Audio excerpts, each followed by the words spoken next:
Hello everybody, welcome back here, CoachFury back on the channel today, and we're going to be starting a new Let's Play episode, a new Let's Play series. Today we're going to be delving into the world of probably the early 2000s. For those of you who've seen the thumbnail, we're obviously going to be looking at a particular Philadelphia 76ers team and a particular player in mind, really.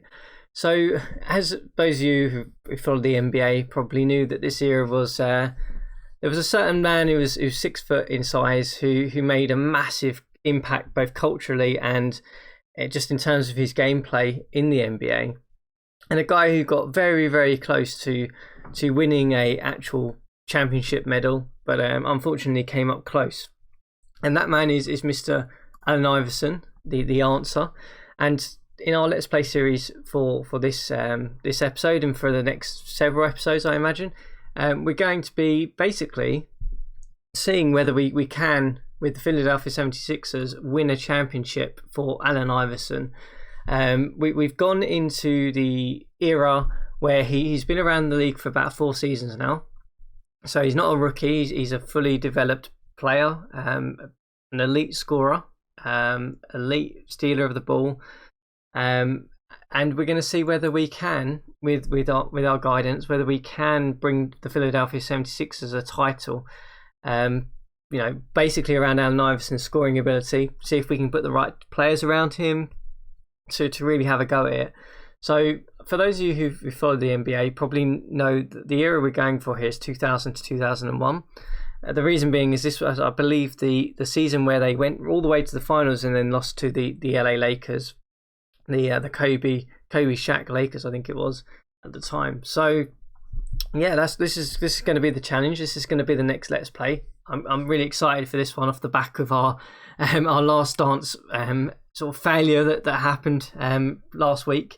We're probably going to revisit that one, I think, in the coming future. But I'm excited to get this one started, really, because Allen Iverson is probably one of my favourite all-time NBA players, just because of the way he played, and he was just an interesting character, really. So we're going to see how this goes. In terms of the roster, you may see I've made one very slight trade already, which was to basically do the deadline trade that the 76ers did at the time, which was to bring in Dikembe Mutombo, the aging Hall of Fame centre at this time, in exchange for and Rashawn McLeod, who is, where are you? You're here. Who's probably just he's a fairly okay bench player, I guess. For basically for Theo Ratcliffe, Mohamed Kukoc, and Pepe Sanchez. So that was the trade that actually happened at the deadline. I've just brought that forward because I feel that's more of the 76ers team that was really there at this time. So yeah, that's what we're going to try and do. Going to be interesting because, I mean, looking at it, I'm actually quite happy with this team. So in terms of the actual team itself, I mean, the other guys outside of Iverson and Mutombo, you've got Eric Snow, who was a pretty solid point guard at the time.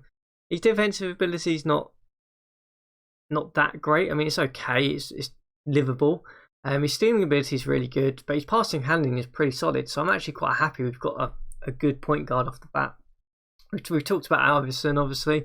I guess other ones to point out is George Lynch. I was quite happy with him. He's pretty much a jack of all trades and not really a master of any. So we can pretty much slot him in. I would imagine, looking at 6'8", we can probably slot him in anywhere from sort of shooting guard, small forward, and possibly some power forward minutes.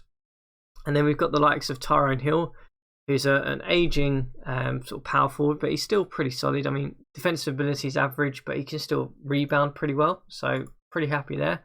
So yeah, that's the team pretty much. In terms of where the league media feels we are going to be, let's have a little look in the magazines. So they have us sort of as the third seed coming out of the East, which is not surprising because this team was up there at this moment in time. It's got the Magic ahead of us with McGrady and Grant Hill, so we know they're going to be a threat. And the Milwaukee Bucks with Allen and Cassell and Robinson, I guess, are the trio there. And then us, and then you've got the Alonzo Mourning, Tim Hardaway Heat, and then some other teams. In terms of the West, obviously we've got the Kobe Bryant Shaq Lakers at the time. You've got interesting Golden State team, and then the Nuggets and the Kings OS are probably the other one that was around this time with Jason Williams, Stokovich, and Divac and Webber and so on. So a couple of interesting teams we're going to have to probably try and face if we're going to get there for this season. But that's how we look. In terms of the contract situation, I guess we're over the cap at the minute. We've got quite a significant amount of salary coming off in the off season, so if we don't win it this year, we'll obviously have to look at sort of minor restructure, because Mutombo's obviously going to be 35, and whether he retires or not, I don't know. And then looking at the depth chart, I've kind of already set this up, but basically, I mean, pretty straightforward. Snow, Iverson, McKay, who is probably a slightly undersized small forward, but we're going to play him there. Mainly because his defensive ability and his stealing ability is pretty good.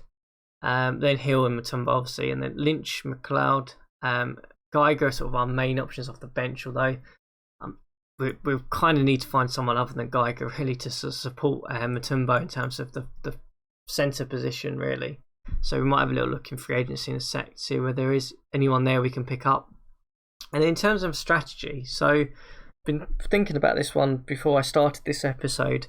And I'm going to go with a balanced strategy. The reason being is because I don't feel any of these really suit Allen Iverson's play. I did look at 7 seconds, but I felt that we might end up with a little bit too much 3-point shooting. This team really doesn't have that. So we're going to go with balance because we've got Mutombo still can score in the post. And we're going to try and mix it up a little bit. We're obviously going to go straight man-to-man defense as well. And Mutombo's obviously just going to mark post players. We don't want him anywhere near any coming out of that position at all, really, because he's just a defensive force in there. So that's how we line up. As I sort of said, let's have a quick look at free agency and just see if there is anyone that we can pick up who's a better option than Geiger. So Jamie Feck is a 2.5 star apparently. His rebounding's pretty solid. Defense is better than Geiger. Discipline is a little bit lower. I think we'll just pick him up. Even though he's undersized at 6'9", I think he's probably going to be a better option than Geiger in there. So let's quickly throw him into the lineup. In you go. And you're obviously going to take the centre minutes there. We'll play a little bit undersized, which is probably slightly different to what everyone else has been doing in this era, but that's fine. We'll just put you into 85 to match up. You're just going at 90. Yeah, that works for me. Yep, that works for me. Okay, cool. And then just in terms of for you guys to have a little look at, I've done the scouting for the next draft. I've set this up. Obviously, the scouting points we all know we have to assign. An interesting draft actually coming up. So, got the likes of Gilbert Arenas, Paul Gasol. It's pretty, there's some really good guys in here. I mean, for those of you 76ers fans, you'll know Samuel Dellenbert as well, guy they picked up. Richard Jefferson, Tony Parker, Jason Richardson. I mean, looking at the first round, I mean, I'd be Shane Battier as well. I mean, I'd be quite happy with, even if our first round pick's low, we might be able to pick up someone there who will help us for next season anyway. So, yeah, interesting draft coming up as well for us to keep an eye on. But yeah, that's how we look.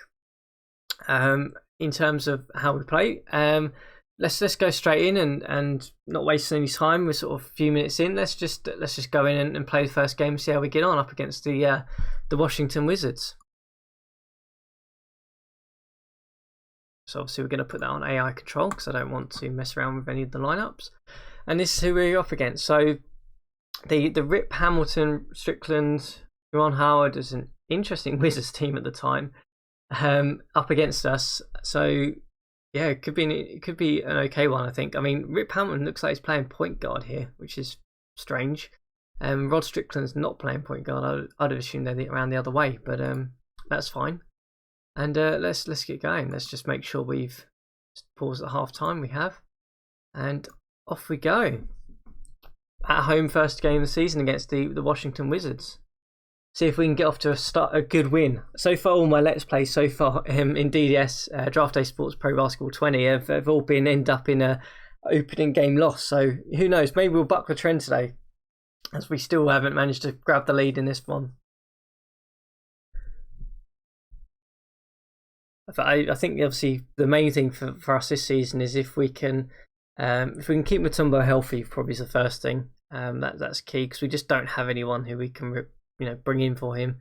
And the other thing is we need to make sure that we get at Iverson, on the scoring charts pretty consistently with good point numbers. I think if we can get Iverson up to like he's normal sort of 25 to 28 points per game, take on that scoring load for us as he did at the time for the 76ers, then that should be enough for us to put up a threat this year. Going forward, we're not sure in terms of what we want to build around him. Probably just defensive players, really. And hopefully, if he could take the scoring load, we can get other guys to take the defensive load, and that should be enough. But looks like it's a bit back and forth here against the Wizards in the opening night game. Struggling to get a lead here. Not shooting particularly well, which is interesting. Iverson 3 of 8. So not really putting up the sort of numbers that we need him to, as we managed to just sneak in with a 1-point lead at the half. But he's having the player of the game, interestingly, even though he's not shooting particularly well.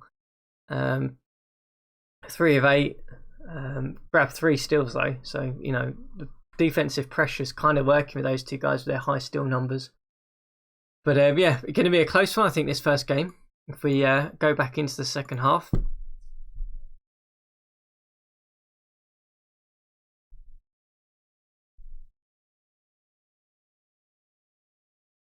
Looks like we've managed to sneak out a slight lead here, but I think this one might go down to the wire. It's been a bit back and forth. We have held them pretty good shooting numbers. It's just we haven't really shot that well, to be honest with you. I mean, Iverson's 5 of 12 now, so not great numbers from him. As it looks like we've stretched out a slight lead here, which is good to see. Yeah, okay, we've started to pull away now, which is good. Good to see that we're going to hopefully, fingers crossed, come away with our opening day win, which would be an amazing thing. First time we've done that on our Let's Play series so far. We're holding them to some better shooting numbers now. Forced them into 16 turnovers, which has been pretty key. Oh yeah, it looks like we're going to blow them out now. So yeah, a good opening day win, hopefully. And yeah, I think in terms of this season's focus, it's going to be, as I sort of said, to basically focus on the team we've got. Whether there's anything that comes available at the deadline that we make a move for, I'd be open to that if it puts us completely over the top. I mean, things that I could see what could put us over the top really is if we could perhaps get another sort of perhaps a more natural small forward. We're obviously playing McKay in there quite a lot.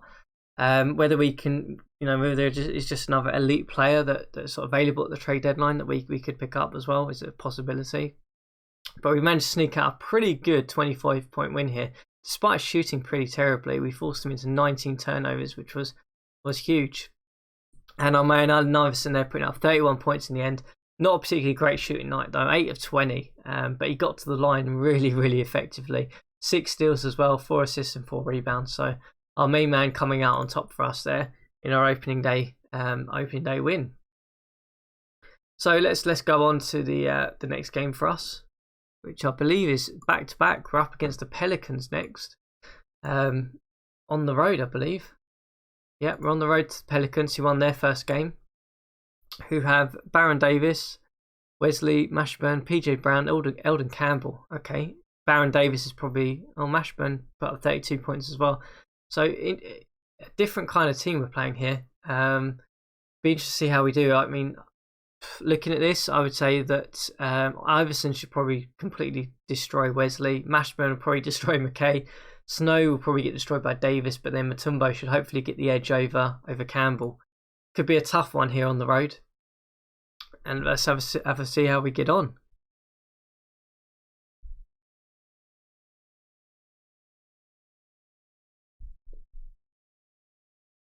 Not a great start for us here. 6-1 at the minute.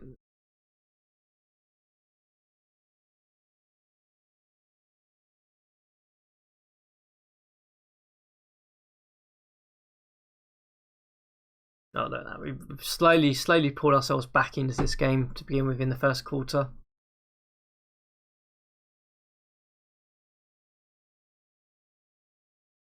and we're holding them to some really solid defensive, shooting numbers as well. Just 25% they've hit in that first quarter. So whilst we started quite slow in the first couple of minutes, we've come out and improved a bit more.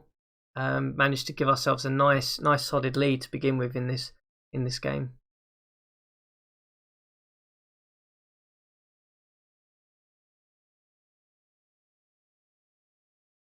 And Iverson's numbers not particularly great though, 2 of 6. But I think it'd be interesting to see, because obviously, whilst his shooting numbers weren't great in the last game, he got to the line at a crazy rate, which kind of gave him his points. So I mean, I'm not too worried if he shoots terribly if he gets to the line whilst he's shooting, because I mean, anyone who knows Iverson, he was always a guy who was taking contact and hits just because of his size. So yeah, he's not getting to the line as much. 1 of 2, 2 of 7. But I mean, he's been pretty effective. 5 assists, 3 rebounds. It's been pretty solid. So whilst he's not shooting great, his actual numbers have been pretty good. It looks like Eric Snow is kind of carrying us on offense here. 9 of 15. So that backcourt is actually pretty good. I mean, I remember it being pretty good during this era as well.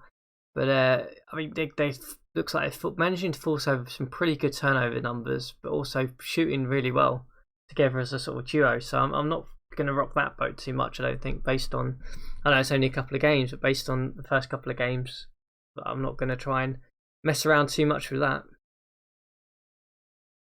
I think after this game, guys, we'll try and see if we can sim through maybe the first opening month or something for this episode and see how we get on. Iverson's numbers are coming back a little bit, 7 of 16 there.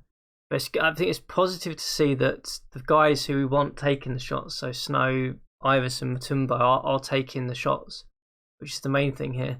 As it looks like we're probably going to blow these guys out. We've got the bench in now, minus Mutombo, so pretty consistent win here. Managing to hold Davis just 9 points as well was pretty key. So we come away with our second win of the season. Yeah, Eric Snow had a pretty amazing game, 27 points. Iverson's numbers got back up a little bit, so that's good to see. But 2-2, we're 2-2, guys. I think we're going to sim through the rest of the month here and see how we get on. Just checking the news, nothing of interest to us there. So we're going to sim. What is it, October? Let's just go through to November, and we'll obviously stop if there's an action email or injury, and then we'll have a quick review and see how we've been getting on.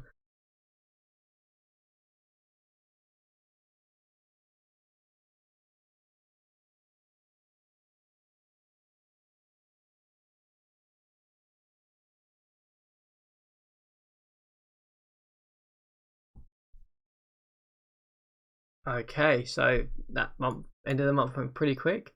See how we got on. So we won our first 4 games. We beat the Trailblazers. Iverson with 29 points there. Not shooting great, but we are holding teams to pretty good shooting numbers. It seems our defense is pretty key. We obviously beat the Pelicans again at home that time. Lost to the Kings at home. Chris Webb with 47 points. Okay, that's interesting to note, because I mean, we might end up having to play the Kings in the finals, so might just have to switch Webber onto him possibly. We then beat the Wizards again, and then we lost to the Cavaliers with looks like a pretty terrible shooting night all round for us. Iverson 9 of 21. Yeah. Okay. Cool. So not too bad a start. Let's go ahead and let's try and get ourselves up to. If we can get ourselves up to sort of December time, that'd be awesome. So let's go through to 1st December, and we'll sim to that date. Obviously, if we get any injuries or emails, we'll obviously have to review that. But it looks like a couple of things that are interesting here. It looks like whilst we're not shooting particularly well offensively, in that balanced strategy, we are holding teams really well defensively to good numbers. I mean, it's probably expected, because we've got guard players who have some really good steal numbers, and we've obviously got Mutombo, who's a great defensive centre at this time. It looks like we've got a couple of emails, so let's check them out. So Earl Watson, they're not impressed by him in the scouting for the draft. Oh, Joe Johnson's in the next draft. Okay, so that's good. Comment on Iverson's hot streak. Oh, we're going to offer praise to our main man, Iverson. So Iverson, appreciate your comments, but it's causing him head's a bit swelled. Okay, yeah, that's pretty much an Iverson typical. Let's just check we haven't got any injuries. We have. Okay, so he's out for a day, Hill's out for a day, and Vic is out for a day, but that's fine. I think we don't have a game, so... Oh no, we do. Is it gonna force me to change it? Yes, it is. Okay, so obviously first thing to do, guys, which we always often forget, is to store this lineup because that's our main lineup. Hill's gonna have to come out. McLeod, you're gonna have to go in. Hill, you can be replaced by Geiger, I guess. Let's just get the AI to suggest that. So Lynch is in. Yeah, okay, I don't really want Maxwell playing the point guard minutes, so okay, you can come in and play the point guard minutes when he's not. Yeah, I think that works. Let's just sim through the day and then we'll set the lineup back. So we're up against the Hawks with 7 and 4.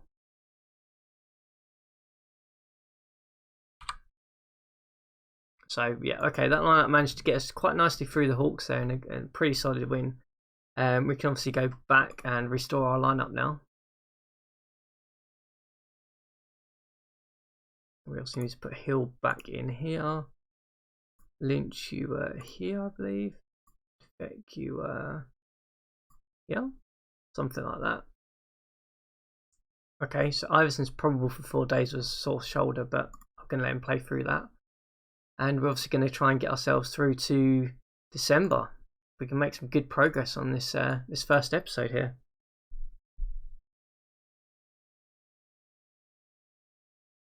Okay, we've hit another injury, it looks like. So McKay is out for 8 days. Okay. So we'll obviously see what the AI suggests. So yeah, no surprise, Lynch comes in. We also need someone to cover the point guard challenges that we've got. Don't really want to put Vernon Maxwell in because you're pretty awful.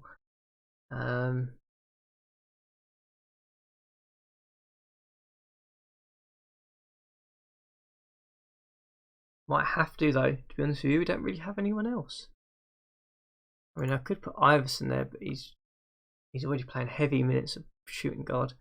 Okay, fine. But Maxwell, you just have to play 8 days, which will take us to the 24th. So hopefully you'll get us through. But I mean, that's perhaps another thing we might have to think about, is that whether we can just get someone in who's cheap as a point guard, just as a backup, just if we lose McKay or we lose Snow, I guess. Okay, back to the depth chart. So hopefully McKay is back. He is. And you're obviously going to come in there. You're going to come in there. You're going to come in for Geiger. And I believe you two around the other way. And then we are good to go. Lineup is back and set. Okay, let's get ourselves to December. Not about a week to go.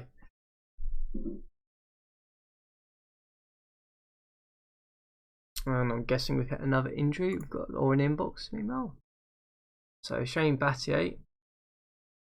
Okay, they don't think he's a superstar, but he's solid. Oyoyo, they were not impressed by him. And a comment on Eric Snow. We'll offer him some praise. And again, his head's going to be swelled as usual. Good. Okay, no injuries though, so that was good. It's just emails. I always get worried when it stops me out of the game for that.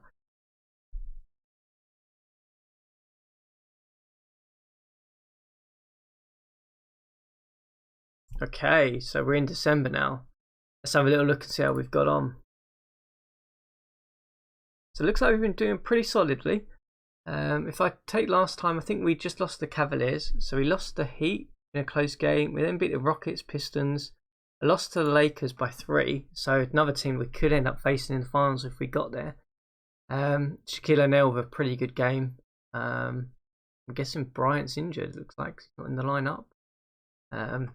Okay. And then we went on a bit of a tear. We won 4 games. Pretty solid. Then we lost the Mavs, and then we've been on a winning streak since then. So pretty good. That must mean we're doing pretty well in the standings. So we are 16-5, so that's good. We are, I believe, leading the conference at the minute, just behind the Cavaliers. Well, Cavaliers just behind us. So that's a great start for us in this first episode. Let's have a little look and see how Iverson's been doing. So putting up 31 points per game, which is awesome. And we know he's obviously going to be our biggest sort of contributor on offense. That's great to see. Snow is also putting up 21 points per game, so that backcourt is providing most of our offensive threat. Let's have a little look at the insights page. I mean, this insights page is pretty awesome. It gives you a quick snapshot of your team. So yeah, as I sort of said, our defensive rating is pretty amazing. Top in that. Our net rating is second, so a difference between the two. Offensively, we're 15th, which is probably understandable because we've really got one offensive threat, and then the rest of them just kind of contribute. And we are very much backcourt focused. Our field goal percentage is one of the worst in the league. 3-point percentage is one of the worst in the league, so that probably contributes to our actual offensive rating. Points allowed per game, second. That's good. Steals, we're top in steals. 12 steals a game we're averaging. Blimey, that's pretty crazy numbers. No surprise that our assists are low because, let's be honest, we're giving the ball to Iverson. He's going to be shooting most of the time. So yeah, not too bad. It looks like we're a pretty defensive orientated team, which I think is probably pretty accurate at the time, really. I mean, this team was a defense juggernaut and then a bit of a give Iverson the ball and just basically make sure he can make something happen on offense, which is pretty much the same as what we're doing here. So not too bad.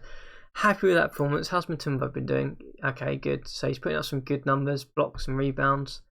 It's good to see. I'm guessing Iverson's 31 points must be coming pretty low percentages then. Oh no, pretty good. 49% as well. So he's actually, numbers are pretty good. He's doing alright. His actual 3-point numbers are not too bad. I mean, he's obviously got one area of the floor that he's not very good on, which is the right hand side, which is probably understandable because he was left handed, I believe. So he's better at sort of like not in there, but he's obviously his numbers in terms of inside the paint are solid. So that's good. It's great to see. So overall, not too bad a start for us in our first episode here. Let's have a little look at the league leaders to see. So is Iverson leading the points per game? He's not. Surprisingly, Chris Webber is. Wow, 34 points per game. So Chris Webber is an absolute force, it looks like, this season for the Kings. In terms of other, Theo Ratliff is leading blocks per game in who we traded to the Hawks to get Mutombo. So interesting there. He's looked pretty good for them. In terms of, let's have a little look. So we looked at the Eastern Conference. Let's have a little look at the Western Conference, shall we? So the Jazz are surprisingly leading that. The Lakers are down at 10 and 12. Blimey. I'm guessing it must be due to the Kobe Bryant injury that we saw. Yeah, he broke his arm, so he's been out for quite a considerable time. So that's definitely impeded the likes of the Lakers there. And even though Webber's been scoring insane points, the Kings are down 11 and 11. So a bit of a topsy-turvy Western Conference at the moment. In terms of the East, it's pretty much as you would expect, I guess. I mean, the Bulls are down.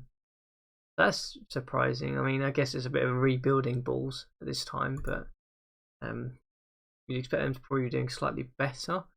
No surprise the Celtics, the Magic are all in there. The Knicks, I think, is Ewing still around? Oh no, Ewing's not still around. What am I going about? This is 2000.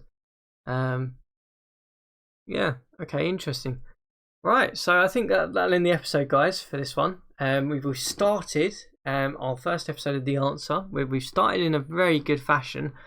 I'm probably going to sim through until the next episode to get just before the deadline, just to see how we're getting on, and then probably look at deadline moves next episode, do the All-Star game as we usually do, and then perhaps see how we get on from there. But strong start, 16 and 5. We're putting up some good numbers defensively, and we'll see if we can hopefully make some noise in our first season here.